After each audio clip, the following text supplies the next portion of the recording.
साथियों नमस्कार। साथियों, नाटो खत्म हो चुका है। नेटो जैसा अब कुछ नहीं रहा। इस बात के प्रमाण मिल रहे हैं ग्रीनलैंड से, क्योंकि ग्रीनलैंड में अब यूरोप के कई सारे देशों की सेनाएं पहुंच चुकी हैं और सभी देश मिलकर के यूएस की सेना से लड़ने के लिए तैयार हैं। पेपर पे तो ऐसा ही नजर आ रहा है। लड़ाई होगी नहीं, लेकिन ये इस बात का प्रमाण है, ये पुष्ट हो चुका है कि अब नेटो एग्जिस्ट नहीं करता। ट्रंप लंबे समय से इस प्रोसेस में थे कि कैसे भी नेटो को ख़त्म किया जा सके, क्योंकि नेटो में जो ज़्यादातर फंडिंग है वो यूएस करता है और ये फालतू का पैसा इस वक्त यूएस के पास नहीं है कि वो अफोर्ड कर सके। इसलिए ट्रंप चाहते थे कि ये ख़त्म हो जाए। ये ख़त्म करने के लिए ट्रंप ने एक पूरा खेल रचा और उस खेल में ग्रीनलैंड को टारगेट किया गया कि मुझे ग्रीनलैंड चाहिए, मुझे ग्रीनलैंड चाहिए। इस पूरे प्रोसेस के दौरान अंत में नतीजा ये निकलता है कि यहाँ के कुछ देशों की सेना यहाँ पहुँच चुकी हैं। अभी भी ट्रंप कह रहे हैं कि हाँ, बिना ग्रीनलैंड के यूएस का काम नहीं चल पाएगा, ग्रीनलैंड तो हमें चाहिए। अब अगर मान लीजिए यहां पर लड़ाई हो भी जाती है, तब भी नेटो किस काम का? और लड़ाई नहीं होती तो जो होना है, अंत में सौदा होना है ग्रीनलैंड का। यूएसए किसी ना किसी शर्त पर डेनमार्क से ग्रीनलैंड का सौदा करेगा। अगर मान लीजिए 1% यूएस इस ग्रीनलैंड पर कब्जा कर लेता है, आर्मी भेज करके या खरीद के किसी भी प्रकार से, तो आज यूएस इस ग्रीनलैंड पर कब्जा करेगा। पहले यूएस बोल ही रहा था, स्टार्टिंग से ट्रंप बोल ही रहे हैं कि कनाडा हमारा 51वां राज्य है। फिर बोलेंगे कि अब कनाडा भी दे ही दो, जब ग्रीनलैंड ले लिया है तो कनाडा को क्यों छोड़े। फिर बोलेंगे इसको भी यूएस को दे दो। मैक्सिको को धमका ही रहे हैं, फिर कहेंगे मैक्सिको को भी यूएस को दे दो। ये सब यूएस ही यूएस हो जाएगा। सुनने में आसान लग रहा है, सुनने में बड़ा ऐसा लग रहा है फैसिनेटिंग सा, लेकिन ये रियलिटी में हो नहीं पाएगा। कोई भी देश अपना इस तरह से स्वामित्व या अपनी सॉवरेनिटी किसी और देश को नहीं दे सकता, चाहे उसे लड़ना पड़ जाए, चाहे कुछ भी करना पड़ जाए। यहाँ तक कि ग्रीनलैंड की जो आबादी है, कुछ हजार ही आबादी है, वहाँ के लोगों से भी पूछा गया क्या क्या आप यूएस में जाना चाहेंगे, तो इन लोगों ने साफ मना कर दिया, हमें डेनमार्क के साथ ही रहना है। इस लेवल का लोगों में अपने देश को लेकर के यहाँ पर प्रेम रहता है। यूएस इस प्रकार के स्वांग रचा करके अपने अड़ोस पड़ोस में सिर्फ एक डिस्टर्बेंस क्रिएट करेगा और पूरा यूएस का फंड इसी डिस्टर्बेंस में उलझा रहेगा। किसी वीडियो में लोग मेरे से पूछ रहे थे कि यूएस अपनी डिफेंस का बजट बढ़ाने जा रहा है, तो आप तो कह रहे थे कि पूरी दुनिया की सारी आर्मी बुला करके अब यूएस के अड़ोस पड़ोस में रखी जाएगी, तो फिर डिफेंस का बजट क्यों बढ़ा रहा है? इसलिए बढ़ा रहा है क्योंकि ये इतनी ज़्यादा यहाँ पर पंगे ले लेगा कि उन पंगों से निपटने के लिए पैसा चाहिए होगा। तो ग्रीनलैंड में अभी स्थिति यह है, आपको दिखाता हूं। European military personnels arrive in Greenland as Trump says US needs island. मतलब यूएस की जरूरत है तो बस दे दो उसे। अब इसमें कहां कहां की फोर्सेस पहुंची हैं अभी तक देखिए। फ्रेंच मिलिट्री यानी कि फ्रांस की मिलिट्री पहुंच चुकी है। उसके अलावा आप Germany, Sweden, Norway, Finland, Netherlands, UK, इन सभी को देख रहे हैं कि वहां पर ये पहुंच चुके हैं। लड़ाई नहीं होनी, ये लोग लड़ते नहीं हैं कभी भी, ये सब लड़वाने वाली पार्टी हैं। इतिहास उठा के देख लीजिए, ये सब एक ड्रामा है। एक तरीके से दुनिया को कहीं ना कहीं ये बताने की कोशिश है कि अब नेटो खत्म हो चुका है, सब अपना अपना देखो। आपको दिखाता हूं, बजट भी कुछ खास नहीं है। ये देखिए, देखिए ये पूरा नेटो का डिफेंस स्पेंडिंग है, जिसमें एक बड़ा पोर्शन यूएस का है, $860 बिलियन का। बाकी यूरोप का छोटा मोटा पोर्शन है, आप देख रहे हैं। तो इसीलिए ट्रंप चाहते हैं कि इसको खत्म किया जाए, इसका कोई अब यूज नहीं है। और रशिया का भी जो एम था वो क्या था? रशिया का भी एम यही था कि कैसे भी करके हमें इस नेटो को खत्म करना है, यूरोपीय यूनियन को कमजोर करना है, यूरोप को कमजोर करना है और यूएस को उसके इर्द गिर्द ही समेट के रखना है। और आज देख लीजिए वही कुछ हो रहा है। बार बार मैं इस बात को बताता हूं। तो जो लोग ये सोच रहे हैं कि ग्रीनलैंड पर लड़ाई हो जाएगी यूरोप की और यूएस की, तो वो नहीं होने वाला। अंत में ग्रीनलैंड का सौदा होना है, किस तरह से होगा वो देखा जाएगा। इसके बाद भी ट्रंप अभी भी अड़े हुए हैं कि नहीं नहीं चाहिए चाहिए। फोर्सेस पहुंच गई यूरोप की, कोई दिक्कत नहीं। ट्रंप कहते नहीं, ग्रीनलैंड तो चाहिए। देखते हैं। इसी बीच एक खबर और आती है कि ट्रंप जो नोबेल पीस पुरस्कार जीत नहीं पा रहे हैं, इन्होंने दूसरे से ही मांग लिया है।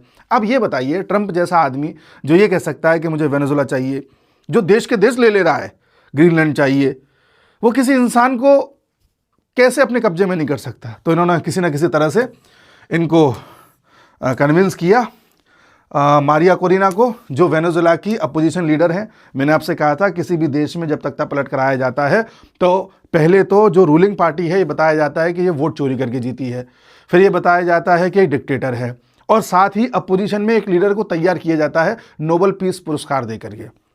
वेनेजुला में ये हो गई, बांग्लादेश में आप मोहम्मद यूनुस को देख रहे हैं। इंडिया में जो अपोजिशन के लीडर हैं उनमें कोई ऐसा गुण मिल नहीं पा रहा है कि उन्हें नोबेल पीस पुरस्कार दिया जा सके, वरना उनको भी दे दिया जाता। इंडिया में कोशिशें हुई हैं, लेकिन इंडिया में लग रहा है कि दाल गल नहीं पाएगी। तो वेनेजुला की जो ये नोबेल पीस पुरस्कार विजेता हैं 2025 की, इन्होंने अपना नोबेल पीस पुरस्कार ट्रंप को दे दिया है और ट्रंप बड़े गदगद हैं। आहा, मुझे मिल गया, ट्वीट करके बाकायदा खुशी व्यक्त करी है और बड़े इनके शुक्रगुजार हो गए हैं। आने वाले समय में देखना वेनेजुला यही चलाएंगी। लोग सोच रहे होंगे कि क्या इन्होंने जब इनको अपना नोबेल पीस पुरस्कार दे दिया तो अब विजेता ये कहलाएंगे? नहीं। नोबेल पीस पुरस्कार में आप किसी के साथ पुरस्कार शेयर कर सकते हो, किसी को दे सकते हो, लेकिन अंत में जो विजेता है या जो दावेदार कहें या जो हकदार कहें, वो वही कहलाएगा जिसको दिया गया था। कोई आपसे पूछे कि 2025 में कौन जीता था, तो आप ट्रंप नहीं बोलोगे, आप यही बोलोगे। ट्रंप तो वो जबरदस्ती ले लिया तो ले लिया, अब क्या करें। तो इस तरह का एक लीडर अभी यूएस में बैठा हुआ है और अच्छी चीज़ है। जो लोग ट्रंप को अभी बुरा कह रहे हैं, आप बुरा कह लो, 2028-29 तक आते आते आप कहोगे कि हे भगवान, ट्रंप आ गए, अच्छा हुआ। ये इतना कुछ दे करके जाएगा जो हम किसी और यूएस प्रेसिडेंट के वक्त नहीं ले पाते। अगर कोई और यूएस प्रेसिडेंट होता तो यकीन मानिए पीओके लेने में दिक्कत आती, बांग्लादेश की तरफ एरिया लेने में दिक्कत आती। ये जिस तरह से यूएस को उसी के जाल में फंसाते चले जा रहे हैं, यूएस ज़्यादा कुछ अब हस्तक्षेप कर नहीं पाएगा। तो अच्छा है, ब्रिक्स को मजबूत करने के लिए, डीडॉलराइजेशन करने के लिए, मल्टीपोलर वर्ल्ड के लिए, रेडिकल इस्लाम को ख़त्म करने के लिए ट्रंप सारे प्रयास वही कर रहे हैं। ठीक है, कुछ चीज़ें इंडिया के खिलाफ जा रही हैं, जाने दो, थोड़ी बहुत चीज़ें वो हम देख लेंगे, अपन सेल्फ सफिशिएंट हैं।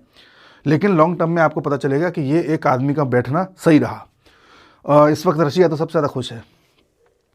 इसी बीच एक खबर आ रही है, जो अगली खबर है, ये ट्रंप की बात खत्म करते हैं। ईरान में जिस तरह से प्रोटेस्ट चल रहे हैं, बताया जा रहा है कि 20,000 से ज़्यादा लोग गिरफ्तार किए जा चुके हैं, हज़ारों मारे जा चुके हैं। कोई 3,000 का आंकड़ा दे रहा है, कोई 4,000 का आंकड़ा दे रहा है। और अभी ये बताया जा रहा है कि प्रोटेस्ट हो तो रहे हैं, लेकिन अभी भी काफ़ी हद तक सरकार वहाँ की प्रयास कर रही है दबाने की। अभी यूएस को उतना फ्री हैंड नहीं मिला हुआ है कि यूएस अपनी फोर्सेस लेके जा सके, यूएस अपना डायरेक्ट इंटरवेंशन कर सके, क्योंकि बताया जा रहा है कि ईरान कहीं ना कहीं ये संकेत दे रहा है कि अगर यूएस ने हम पर हमला किया या फोर्स भेजी या कुछ भी किया, तो ईरान के पास इतनी दमखम है कि पूरे दुनिया की ऑयल सप्लाई को प्रभावित कर सकता है। देखिए, आप यहाँ से गल्फ से ऑयल लेकर के जाएंगे हॉर्मुज से, तो आप देख रहे हैं कि ईरान ऊपर बैठा हुआ है, वो वहाँ पर ऑयल टैंकर उड़ा सकता है, किसी के भी कुछ भी कर सकता है। आप यहाँ से लेकर के जाएंगे एडन के पास से, तो आप यहाँ देख रहे हैं कि हुती बैठे हुए हैं, किसके? ईरान के, जो करते हैं गड़बड़। उसके बाद इराक में भी ईरान के सपोर्टर्स हैं, हिजबुल्ला बैठा हुआ है लेबनान में, उसके सपोर्टर्स हैं। तो ईरान ने प्रॉक्सी ग्रुप्स जो बना रखे हैं, उनके माध्यम से दुनिया की ऑयल सप्लाई जो ज़्यादातर यहाँ से जाती है उसको डिसरप्ट किया जा सकता है, जिससे ऑयल प्राइसेस बढ़ सकती हैं, जिससे इन्फ्लेशन आ सकता है, महंगाई आ सकती है, जिसका असर पड़ सकता है यूएस पर भी।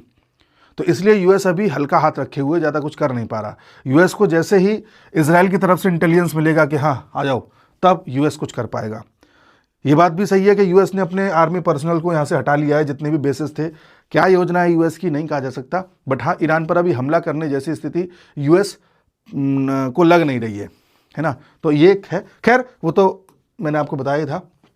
उसके अलावा जो हैरान कर देने वाली खबर है वो कश्मीर से आ रही है कि कश्मीर के श्रीनगर, बडगाम, पुलवामा जैसे कुछ शहरों में फ्राइडे की नमाज के बाद, जुम्मे की नमाज के बाद एक तरह से प्रोटेस्ट किए गए। पीसफुल प्रोटेस्ट थे, कोई हंगामा नहीं किया, पीसफुल प्रोटेस्ट थे ईरान के पक्ष में, जो यहाँ की शिया कम्युनिटीज़ हैं, हमारे कश्मीर में रह रही हैं। अब ईरान के लिए इनको दर्द हो रहा है। कभी इनको कुछ दिन पहले गाज़ा के लिए हो रहा था। एक बात बताइए, ईरान के लिए हो रहा है ठीक है, वेनेजुला के लिए क्यों नहीं हुआ? वेनेजुला में भी तो तख्ता पलट कर दिया, क्योंकि वहाँ मजहब बीच में नहीं आ रहा ना। मैं फिर कह रहा हूँ, मजहब ही बहुत बड़ी चीज़ है, मजहब ही, समझिए बात को, अंतर है। तो ये बताने के लिए मैंने आपको ये डिस्प्ले दिखाया है। एक खबर और आ रही है इसी बात पे कि एक बेकारी देश है जिसे पाकिस्तान कहा जाता है, जिसने जाकर के पैरवी करी थी कि डोनाल्ड ट्रंप को पीस पुरस्कार दे देना चाहिए। ये भिखारी और ये टर्की बहुत गंदा देश है, आप याद रखिए। टर्की, बांग्लादेश, पाकिस्तान, इन तीन को याद रखिए।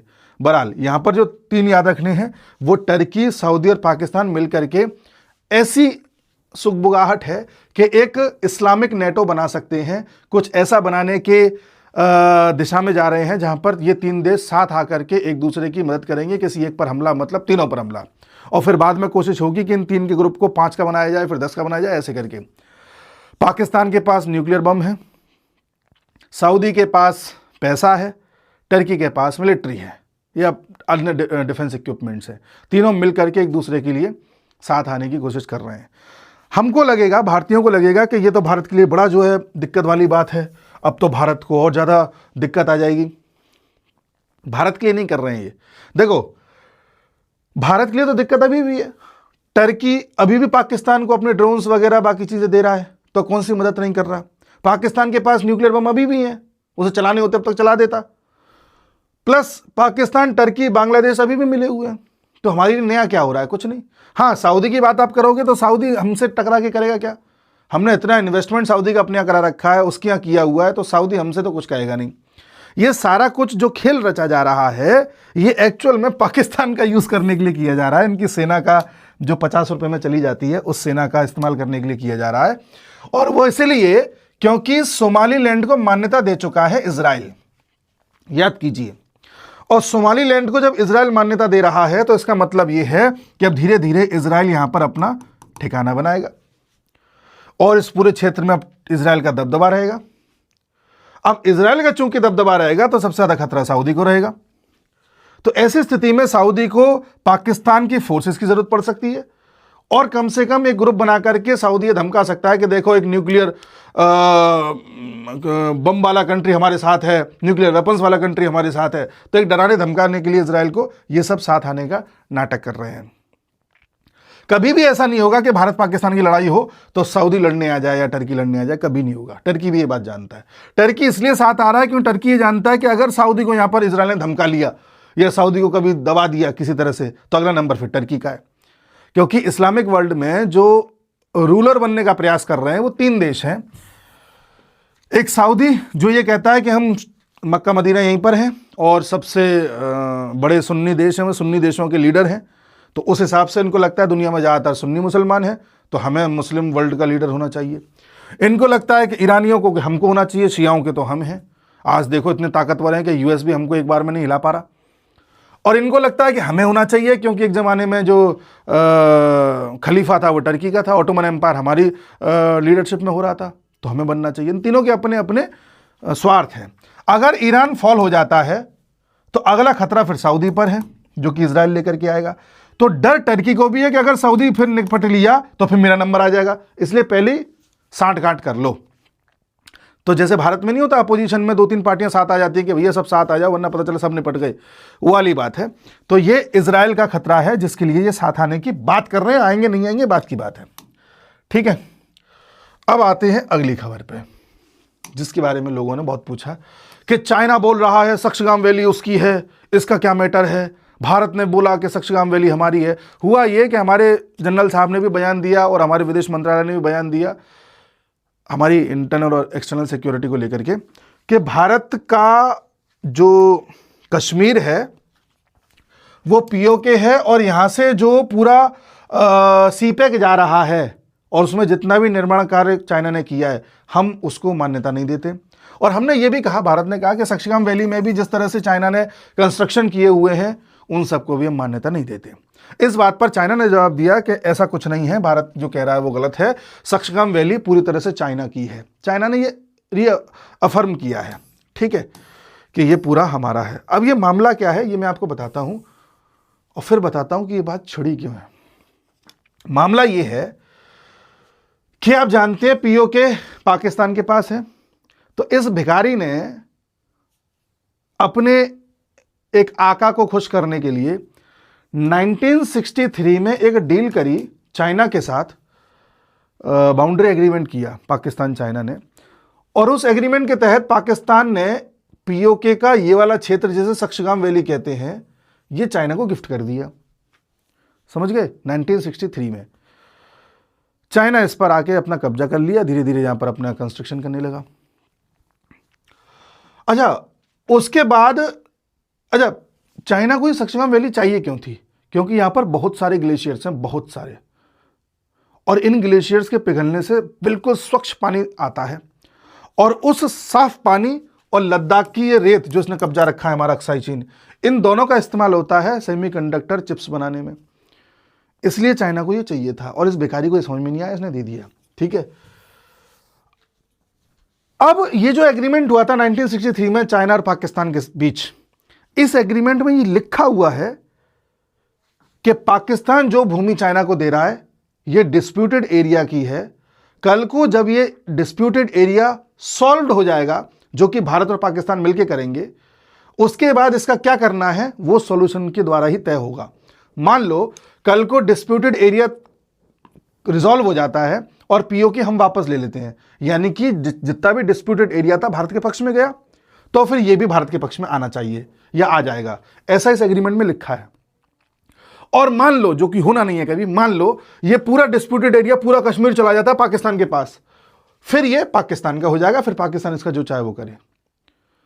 तो ये किसका होगा किसका नहीं होगा, ये इस बात पर तय करता है कि आने वाले समय में पीओके किसका होगा, पीओके का सॉल्यूशन कब निकल के आएगा। अभी भी पीओके को डिस्प्यूटेड कहा जाता है, समझ रहे हो? तो पीओके का सॉल्यूशन तो भारत के पक्ष में ही आना है, तो फिर ये भारत के पक्ष में आ जाएगा, चाइना इस पर कुछ नहीं कर सकता, ऐसा इसमें लिखा है। लेकिन चाइना कह रहा है नहीं नहीं वो तो हमारा ही है, ठोक के कह रहा है। आप बात समझे? ठीक है, अब आप ये देखो, बहुत से लोग जो मेरे से सवाल पूछते हैं, आज उनको एक जवाब दे रहा हूं। भारत ने बात पहले उठाई थी कि सक्सेगाम वैली में जो निर्माण कर रहे हैं हम उसको मान्यता नहीं देते, और जो सीपेक जा रहा है चाइना का हम उसको भी मान्यता नहीं देते। भारत ने बात उठाई थी। अब एक बात बताओ, कहीं से भी कोई ऐसा मुद्दा नहीं है, कोई लड़ाई झगड़ा नहीं है, भारत ने बात क्यों उठा दी? क्यों उठाई? भारत क्या संकेत देना चाह रहा है?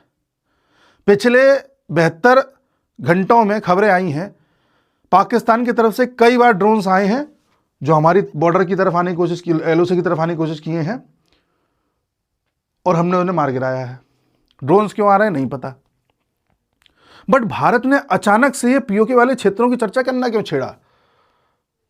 क्योंकि मामला उस ओर जा रहा है। हम सक्सेगाम को मुद्दा बनाएंगे। अब सक्सेगाम पे तो कभी बात ही नहीं हो रही थी, पीओके कर रहे थे हम। सक्सेगाम को मुद्दा बनाएंगे, चाइना से डील करेंगे कि देख भाई सराफत से उसे आने दियो। बार बार सीपेक का हम जिक्र कर रहे हैं। चाइना को हम ये संकेत देना चाह रहे हैं, इंटरनेशनल मंच पर हम ये संकेत भेज रहे हैं कि देखो चाइना ने इलीगल तरीके से सीपेक बना रखा है, इलीगल तरीके से सक्सेगाम ले रखा है। कल को हम इस पर कार्रवाई करें तो कोई ये ना बोले कि हमने चाइना के क्षेत्र में किया, ये हमारा क्षेत्र है। न्यूज़ में लाई जा रही हैं चीज़ें जिससे चर्चा हो इन पे, क्योंकि we are ready for the operation. मानिए बात को, हम पीओके के लिए तैयार हो रहे हैं। आप लोग बार बार मेरे से पूछते हैं कि आप तो कई बार चर्चा करते हो, कब आएगा पीओके? ऐसे एक रात में नहीं आता। धारा 370 हटी थी तो वो 2019 में एक दिन अमित शाह को लगा कि एक काम करते हैं, हटा देते हैं ना। धारा 370 हटाने के लिए कार्यक्रम चला था 2015 से। 15 में बीजेपी ने पीडीपी के साथ मिलकर के सरकार बनाई थी। यहां पर जानबूझ के लोग कह रहे थे कि पीडीपी के तो तुम इतने खिलाफ हो, फिर तुमने महबूबा मुफ्ती के साथ कैसे बना दी सरकार? बहुत बैकफायर हुआ था, पर बना करके धीरे धीरे सरकार के अंदर के काम का सारे लूपहोल समझे। उसके बाद ऐसे टाइम पर बीजेपी ने अपना समर्थन वापस खींचा जब पीडीपी किसी और के साथ सरकार मिलकर चला भी नहीं सकती, यानी कि एकमात्र उपाय बचता राष्ट्रपति शासन, गवर्नर रूल। वहां पर गवर्नर रूल लगता है, फिर गवर्नर रूल लगवाया। उसी गवर्नर रूल का मतलब यह होता है कि इस समय जम्मू कश्मीर की सरकार वो गवर्नर है। फिर उसी गवर्नर को धीरे से कागज दे दिया कि इस पर साइन कर दो कि हम 370 के को एब्रोगेट करते हैं, जो भी इसमें बदलाव करते हैं स्टेट रीऑर्गेनाइजेशन एक्ट के तहत। कारण क्या था? कारण ये था कि जम्मू कश्मीर में जो अलग संविधान चलता था, अलग उनका पूरा नियम कायदे कानून चलते थे, अलग उनकी असेंबली, सारा कुछ उनका अलग था, अलग देश जैसा जो हिसाब था, उसको अगर तुम्हें हटाना है, उसमें बदलाव करना है, तो जम्मू कश्मीर की सरकार की अनुमति चाहिए उसमें। तभी सरकार की नहीं, जो कॉन्स्टिट्यूएंट असेंबली थी उसकी चाहिए थी। अब वो तो है नहीं, संविधान जो संविधान बनाती है बॉडी, उसकी उसमें सहमति चाहिए थी। अब संविधान बनाने वाली बॉडी तो गई, वो तो एक जमाने में बना था संविधान कश्मीर का, तो उसमें यह लिखा था अगर संविधान बनाने वाली बॉडी ना हो तो उसकी जगह जम्मू कश्मीर की जो सरकार होगी वो जब अनुमति देगी तब 370 में बदलाव हो सकता है। अब जम्मू कश्मीर में सरकार या तो पीडीपी की बनती थी या उमर अब्दुल्ला की बनती थी। उस समय अगर बीजेपी पीडीपी के साथ नहीं जाती तो हो सकता है अब्दुल्ला और मुफ्ती मिलकर के सरकार बना लेते, फिर तो मौका ही नहीं लगता कभी। तो बीजेपी जानबूझ के साथ गई, पीडीपी उमर अब्दुल्ला में जानबूझ के इतनी दूरी बना दी के पास ना आ पाए, फिर ऐसे खुद को पीछे खींचा, ऐसी स्थिति लाए कि वहां पर गवर्नर शासन आ सके, और फिर जब गवर्नर शासन आ गया तो इस वक्त सरकार कौन है? गवर्नर है। तो गवर्नर तो अनुमति दे ही देगा, तब गवर्नर ने अनुमति दी और गवर्नर चल रहा है केंद्र के कहने पर। तो एक तरह से जम्मू कश्मीर में गवर्नर का शासन लाने के लिए जो पूरा खेल 2015 से रचा और जो जाकर के 2019 में जाके सफल हुआ, उस एक गवर्नर के साइन कराने के लिए, तब जाके 370 में बदलाव हुआ है।